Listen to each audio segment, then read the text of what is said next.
So here's my recipe for the copycat bloomin' onion chips.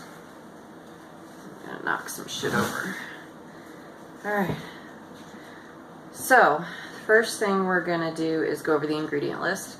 I have a cup of flour, and I'm gonna use a teaspoon of garlic powder, paprika, and seasoned salt. And then I'm gonna use a half a teaspoon of ground cumin, black pepper, oregano, and parsley. That's going to go into our seasoning. What else I have is a half a cup of milk and an egg beaten together. And then I also have about a half of a large onion. This is a half batch. This will feed a few people. If you want to make a full batch, just double the ingredients for all this and then use a whole large onion. So the first thing we're going to do is make the flour batter. I'm really excited about this shit. I love fucking onion rings, bloomin' onions, anything onion related that's in a fryer. A teaspoon of that. And paprika, I'm going to use a teaspoon because paprika is not very spicy. It adds a little spice, but it's not spicy. If you get what I'm saying, it doesn't pack much heat, more just flavor. Add a teaspoon of that. Seasoned salt. I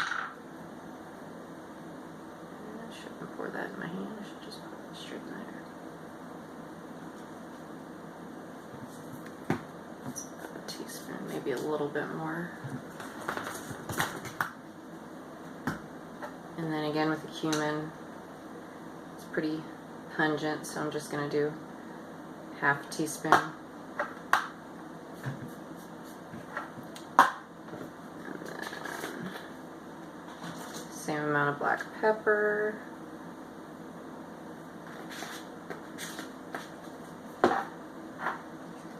Ah, shit. I didn't open the oregano.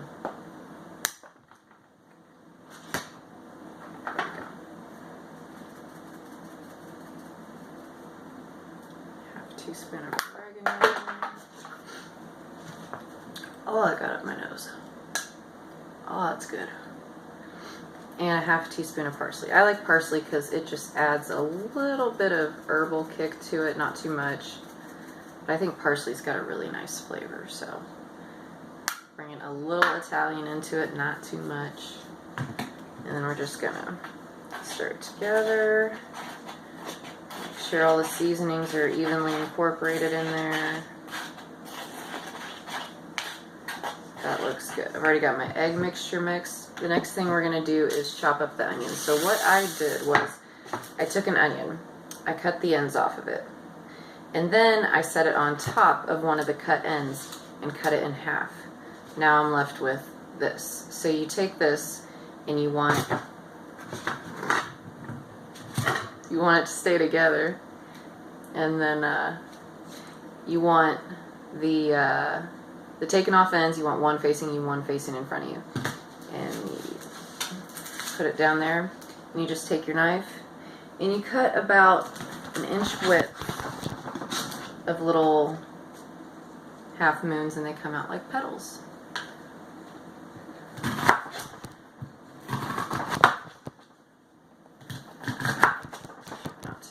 Knock the damn phone around too much. Alright, there we go. So I've got these. I don't always use the very deep insides because they're a little thick, but sometimes I think those taste kind of good because they don't fully soften up in the oil. So they have a good sweet flavor like onions get when they're fried up, but they still got a little extra texture to them. So I don't always use them, but every once in a while I like biting into one. So you can use the center if you want. Don't have to. I'm just going to throw them out for now because I'm going to make a small amount.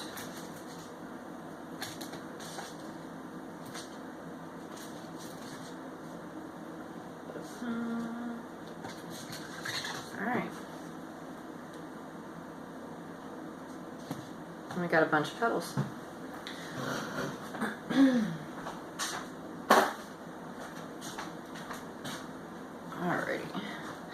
So, and then I also have a paper plate with a little bit of wax paper on it. This is what we're going to put them onto once we're done breading them.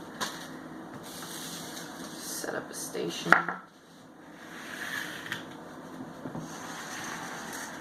Okay. So you want a wet hand and a dry hand. Set that up there. So you can take a few petals, throw them, can't really see my egg mixture, throw them in the egg mixture. Use your wet hand to make sure they're fully submerged, and then transfer them over to the dry. Then you use your dry hand to just throw them around in there and coat them. Now I'm going to give these a double coat because it really gives the outside coating when it's fried up a really nice crunchy texture and a little bit thicker, not too thick, but it gives it a thick, well, not thick, God, what the fuck am I trying to say? It does give it a thick coat, but it's like, it kind of melts like butter in your mouth. It crunches up very easily. So I'm going to throw them in the wet again. And then back in the dry one more time. I found that doing a few of these at a time is better than trying to throw a whole bunch in the wet and dry, because it gets kind of messy. And making these is a little messy, but they're freaking awesome, so they're worth it to me.